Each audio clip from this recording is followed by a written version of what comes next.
Alright, what's up guys? My name is Zach and today I'm driving a 1998 International Utilimaster Step-van. Below me is a 7.3 liter turbocharged Powerstroke Diesel V8 as well as a 4-speed Allison transmission. Now I'm super excited to be driving this here box truck because it's actually been converted into a camper, and we'll talk about that a little bit later on. But before we get on with the rest of the video, if you are looking to help out the channel, there are a couple links in the description below from our awesome sponsors. One of which is Cash for Cars if you're looking to sell your used car. One is from Fixed, a Bluetooth OBD2 sensor to help diagnose your vehicle, and another from Conplates. Conplates is a suction cup license plate mount for your vehicle in case you don't want to drill into your front bumper. Each purchase or quote goes towards helping the channel, and it's greatly appreciated, so let's get on with the video. So let's get back to that 7.3 liter Powerstroke diesel. The 7.3 is known around the world. That is the engine you want. It's incredibly reliable, easy to find parts for, and it's most commonly found in like 90s Ford pickup trucks, F350s, F250s, and things like that. The 7.3 is what you want. However, it's not the most powerful, especially being in an application like this. You're not gonna go anywhere anytime soon. All right, acceleration test. My foot is on the floor. 20. Oh wait, no, that was 15. I was looking at the tachometer. 25. Can I see 30? 30! And we gotta start braking. All right, not the best. But like I said, paired to it is an Allison transmission. Again, something you really want in a long life vehicle like this, a utility vehicle, because Allison is actually its own independent company. It does a lot of work with GM, like GMCs and things like that, but it's its own company, and they create really, really sturdy, really powerful transmissions. So if you're gonna be putting thousands of miles on a vehicle, that's what you want. Now, shifting a transmission is actually kind of interesting, but we'll talk about that a little bit later on. Last but not least, this box truck is rear-wheel drive. So let's talk about the interior. Well, in front of me, I have a bunch of different gauges. On the far left, I have my transmission temperature, then I have my coolant temperature, oil pressure, tachometer, speedometer, fuel, and battery voltage. I also get an odometer, which this truck only has 76,000 miles, but I also get an engine hour counter, which is very important and typically only found in utility vehicles. On the steering wheel, I just have the horn button, but I do have this added turning knob, which really, really helps. This is my favorite knob in the world. I've never met or dealt with a better knob in my life. Bury me with this knob right beside me. I love it. The steering wheel is massive because this truck is massive, and it actually makes turning it, steering, really, really light and easy. I'm doing it with just the palm of my hand. I'll do it with my pinky. Here, look. It's super easy and light. To the left of me, I do have a vent as well as my wipers, and this is the handbrake. Again, we'll talk about it a little bit later on. Moving into the center, I have my climate controls. The heat works. Shift, please. Shift. There we go. I have my climate controls as well as a vent, and I do have a very nice backup camera that is on 24/7, so you can always monitor what's behind you. This has since been added. This is not a part of the normal truck, but something that's very, very helpful. Then we come to the shifter itself, and like I will talk about, very, very interesting, because there is no park. There's no P. In order to park this truck, you have to put it into neutral, and then you pull the parking brake, the handbrake that I showed you previously. This is very, very weird and something that I haven't really dealt with in anything besides an automatic BMW M3 from 2009. The SMG transmission in that car doesn't have a park. You just leave it in neutral and pull the handbrake like you would a manual transmission vehicle. So my good friend Andy, who built the truck, actually put in this really nice wood dashboard for his passenger, which I think is absolutely awesome, super useful. However, the cup holders are from the cheapest folding chair he could find at Walmart, and so they do not fit the big friggin' bottle, so it actually fails the big friggin' bottle test. The seats are actually super comfortable. I'm sort of bouncing around here. It feels like they have their own suspension, which is pretty typical of bread trucks, box trucks, things like that, because you're gonna be spending hours in here, and the suspension of these trucks is horrible because it's meant to carry thousands and thousands of pounds, You don't want it to be cushy. The brakes also squeak a little bit. Now, we're done with the interior up here, but let's take a quick walk around with the exterior with the owner, Andy, and then we'll talk about the back interior, which is where all the cool RV stuff is. This is the taco truck, we call it, because it looks like a taco truck, and I live in it now with my girlfriend, so we're gonna give you a little walk around. If you want to come this way and not look at the sticker, we got here, I'll close this door and you can see a little auxiliary fuel tank there that we added. I had a buddy of mine weld up this fuel tank for us, and my dad and I plumbed it up, so while we're driving we can refuel, which is really nice. That's just the that's the factory tank right there, so we kind of matched it. We actually ended up making the auxiliary tank a little bigger, which is nice because now we have over 50 gallons of fuel capacity on the road. RV stuff over here, this is our shore power hookup for when we're not boondocking, so we can plug in at any campsites, or I can literally plug into a house with a little adapter I have. We have our bottle opener for adult beverages, you know, our flag pole, which is really important because we have a Guy Fieri Welcome to Flavortown flag that we like to hang up. So that's awesome. We need that. You can see up here we have a light bar and then a wing for extra downforce just to keep us on the highway when we're going really fast. And then if you want to climb up here, do you want to go see the solar panels now? Or? Sure.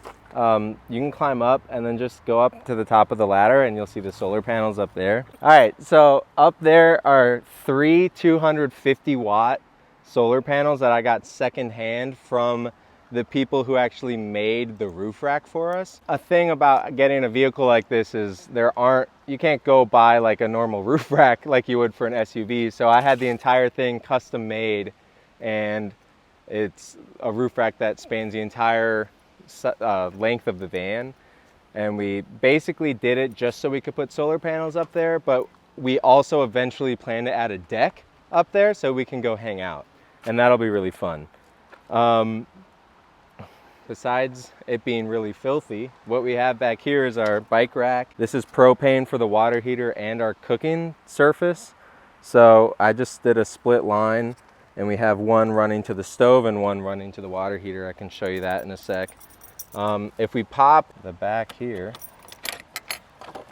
you can see I added this nice foam addition to keep the vent from hitting. But yeah, so back here is where I keep all my tools and other car parts, truck parts, I guess.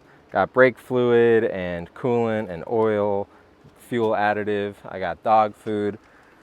We have all of my electrical hookup needs and water hookup needs, so hoses, extension cords, wires, all of that. This is our water tank. I can show you that from the inside as well. We built this little storage thing for all my camping supplies. I have my skateboard, chairs, table, my tent. This is our Guy Fieri flag right here. It's always easily accessible. And then if you want to come around here, this is our entire electrical cabinet, which I'm sure some people will really want to see. So if you come around here, you can look up top and see our inverter, our solar controller, and all the goodies that go along with that. This is definitely the most expensive part of the build, is doing electrical. And you know, we got lucky when we bought this van and got a lot of the parts with it, because the people were planning on converting it just like we ended up doing. So we got some good stuff. Down below we got our batteries in here. Those are basically what allows us to park in a Walmart parking lot for as long as we want, paired with the solar panels, so that's really nice. This vent we just added here for the air conditioner, which we haven't really had to use since leaving North Carolina, but that's Kira up on the bed. So that's the back. Not really anything exciting, mostly used for storage for tools and dog food. We normally have our 2 bikes on the back of here, but I took them off because it just makes it easier to drive around and park and stuff.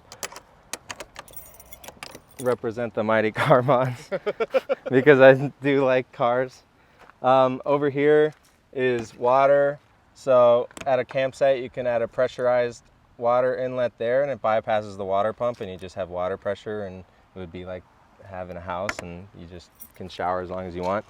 That's the inlet that just filled the tank. So it's about a 35-gallon freshwater tank, and you can fill it up and drive around with it and be able to shower and cook and all that good stuff. Here's our water heater. So it's electric and propane. So I can do either or I can do both at the same time if I really need hot water. But it's been nice. Again, we haven't used it as much as we thought we would because we're always hot when we take a shower after hiking or whatever. So the water heater doesn't get that much use. We got big wheel chocks, and then besides that, the outside, we tried to keep, we wanted it to look as much like a utility vehicle as possible. Obviously, the solar panels and the bikes on the back kind of give it away, but if we're backed into a spot trying to be stealthy, it kind of just looks like a work truck. The windows were added. This was just a blank wall, and we actually had 3 windows, but the third one never went in because there just wasn't space for it. You want to go inside? Yeah. Get a tour inside? Yeah. Let's go around we basically use the passenger door as a front door, so. Oh, here, I'll say up here, those 2 eye hooks, we have a big awning that you basically put in your backyard, and you just clip it up there with carabiners, and we have a 12-foot awning, and we use it as our front yard. It's real nice wherever we are. And then if you step inside, welcome to my crib. This is the cab where we drive, obviously, but then there used to be back seats here. So we pulled the back seats out. They were the same as the front, just weird tall seats. We pulled the back seats out, and we got the bathroom here. So we kind of kept the seat, but I don't know how, if you want to ride on that one. But yeah, we turned this into our little bathroom. We have our towel racks. This seems to be the bracket for the seat belt that was there for the seat. Up here, it's just up here is just storage for soap and toilet paper and other bathroom things. Got a light up here, and yeah, when you need to do your business, you just pull the curtain closed and you're good to go. It's a lot easier than building a full wall. It also makes it feel a little less crammed when you're in there because the walls kind of breathe with you, so that's real nice. This toilet, for camping people might know, it's a Nature's Head composting toilet, and Nature's Head is like the brand everyone wants. I actually found it secondhand, which sounds kind of gross. It wasn't used, but the lady bought it for a shed she was turning into a tiny house, and I never used it, so I got a good deal on it. But this might be in the top 5 most expensive things we put in the van, but I make good use out of it, so it gets the job done. It composts the solids, if you want to call them that, and it converts it from hazardous material into compost that you can dump anywhere or put in a garden, and it's really nice because there's no water, there's no plumbing. The only thing that's necessary is we have a fan here for an exhaust hose, and that's a wire we ran up here for the power, and it just powers like almost a little computer fan that just circulates the air in the composting bin just to keep things nice and happy. And it's a urine diverting toilet, so it separates the liquids from the solids, and I mean, Zach can vouch for it. It doesn't smell because of the way it separates everything. So it's actually really nice. A lot of people are like, you're going to put a toilet right behind the driver's seat, but you never know. And it works great because you can go pee right on the road. This is the path we've taken so far on our little map, and with an end goal of California eventually. But we started in the southern coastal part of North Carolina, and we've worked our way north and come all the way down, and now we're in Chicago. So just another stop along the way on our way west, and we'll go south and kind of loop back up around north after the winter. So that's real fun. This door, actually, I got off Craigslist for free. Some dude had it in his front yard, and it was gross and smelled like cigarettes, and it was like 10 inches too tall, so I chopped it, sanded the entire thing, and repainted it. And this actually makes one of the, it's one of the best upgrades we did to this van, we used to just have a shower, not a shower curtain, but like a window curtain, like a blackout curtain that went across this gap, because this wall was actually here. It's a metal wall that we just put, you know, there's just siding on. But with the curtain that was here, the back is fully insulated and the cab is the opposite of that, and there's windows and nothing sealed, and it's all old 90s window seals. So if it's cold outside, the cab's going to be cold. If it's hot outside, the cab's going to be hot. But this does a really nice job separating the climates. So you can walk back here and it feels like you just walked into an air-conditioned room. So that was really nice. We put seal everywhere just to try to get it as sealed as possible. We sealed this entire gap with just like whatever that pipe foam is. And then this used to be another seat here. So just like the toilet was a seat, this had a back seat here. And my dad and I just built this closet, we call it. These are handmade bifold doors that we spent a lot of time making, and my girlfriend painted everything up, and it's nice. It just gets it gets the door out of the way, and then we just have storage here. So up top is all our bathroom stuff, and then we have dog stuff, blankets, we have cleaning supplies, and then the bottom is literally just shoes, whether we're hiking or we are going to the skate park, or right now I want to wear my Crocs. So yeah, let's head back to the living space. This is my girlfriend Kira. Hi. And you can see she's up on the bed right now. So this is where we sleep. This bed frame was here from the people we bought the van from, and they use it for like weekend camping trips. So, you know, it was a great start. We painted it and everything, and kind of made it our own, but it's great. It's been awesome. It's a full-size mattress, like a normal full-size mattress, which is the same size I was used to in college. So I feel like I'm not even sacrificing anything. My dad and I built all these cabinets here for the kitchen. We added this pull-out cooktop, which is great. It's a Dometic propane double burner, and it's just real easy, and it doesn't use a lot of propane. And this is a little heat shield we put up just to keep the wood from getting too hot. We don't want to risk anything, but of course we got our smoke detector up here, and then our fire extinguisher mounted behind the couch just in case. We got a sink that I made this little cutting board to just cover the sink, and it's great. You know, you got the normal sink. The actual sink itself is very small. It's made for a bar, but it works great in this little van. You get enough counter space. We use this for food storage, and then you can see we have some hanging storage here, and up here is just more kitchen supplies, food, and dishes. So that's really nice. These cabinets were pre-built cabinets we just got from Lowe's, and they actually worked out great. You can see here, this ties in with all the electrical stuff. So that's our battery percentage, and that's tied into everything. And you can kind of select through some stuff, but we pretty much always keep it on what our battery's at, so we know and never forget. And then over here, this is hooked up to our inverter, and it tells you what the load is and what your battery voltage is at and everything like that. And it's really nice, and you can turn the inverter on and off from here. This couch is just a couch that we use, but it does convert into a bed if we ever had a guest with us. So the back folds all the way down to the floor, and there's these little pop-out legs on the back, and it could be a bed for someone if we ever had a friend that wanted to come camping with us. Up here's our junk drawer, that's what we call it. Got the full-size shower. This is essentially one that you would be able to go and buy, you know, pre-made, and then you just install it into your space. So it's a normal size shower, and it's been great. You know, it's nice to come back from a hike and be able to just hop in a shower, and the water pressure is better than my apartment's was, so can't complain about that.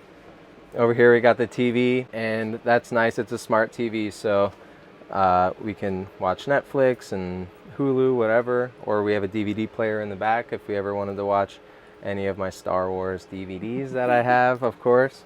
Down here, this is our mobile Wi-Fi router. So we have Wi-Fi on the road.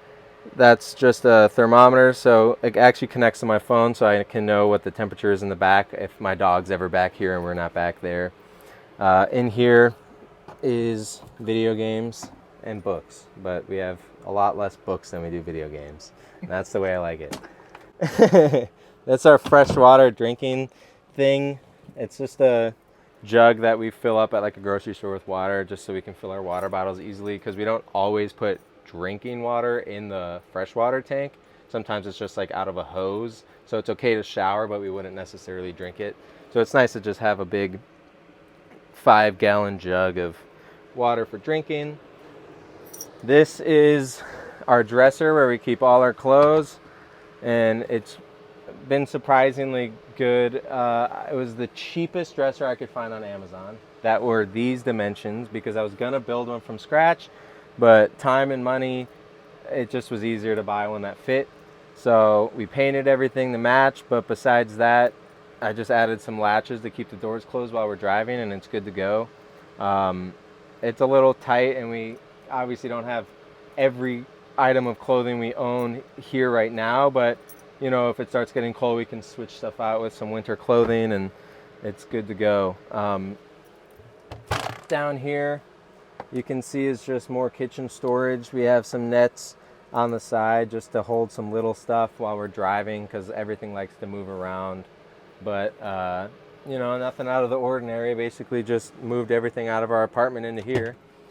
One of the big differences between this and a normal house is the fridge. And you know, people that live in campers will recognize this style of fridge, but you stack stuff instead of putting things in, and the fridge is vertical. This one's it's horizontally laid out, so you stack everything vertically, but it has plenty of space for all our food. We got eggs and bread and all our goodies in there, and the best mustard in the world from Dusseldorf. It's the way I like it for my vegan bratwurst that I eat all the time. But yeah, it's great. We built it on a little slider, and then you just put this bungee cord and it keeps it in place while you're driving. So it's pretty easy. So over here you can see was the water tank I was talking about. So you fill it up from the outside, but you can kind of see it's like half full right now. So it's nice to be able to look from the inside and see what water we're at. All right, we have an air conditioner right here.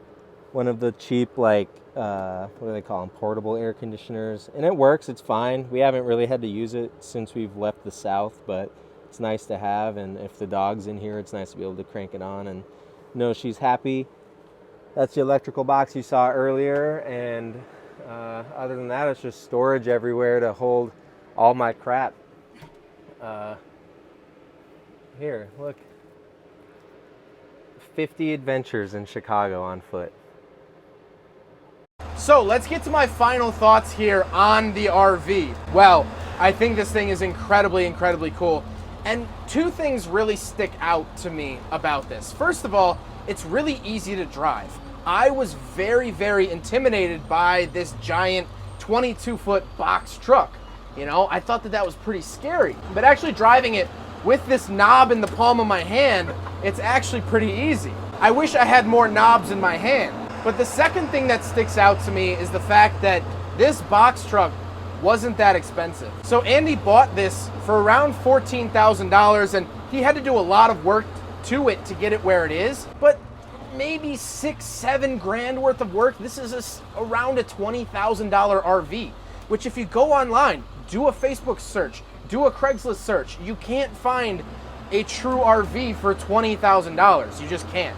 And so building this is actually easily accessible. This was built to live off-grid, which not a lot of RVs support. And so, again, it just boggles my mind, $20,000 for this, or I actually bought a car just like that for $20,000 recently. So what do you want? And so, keeping that number in mind, $20,000, Andy and his girlfriend have been able to travel the country. I haven't seen him in 4 years, and yet this RV has brought us together. We're making this YouTube video just like we used to do 15 years ago.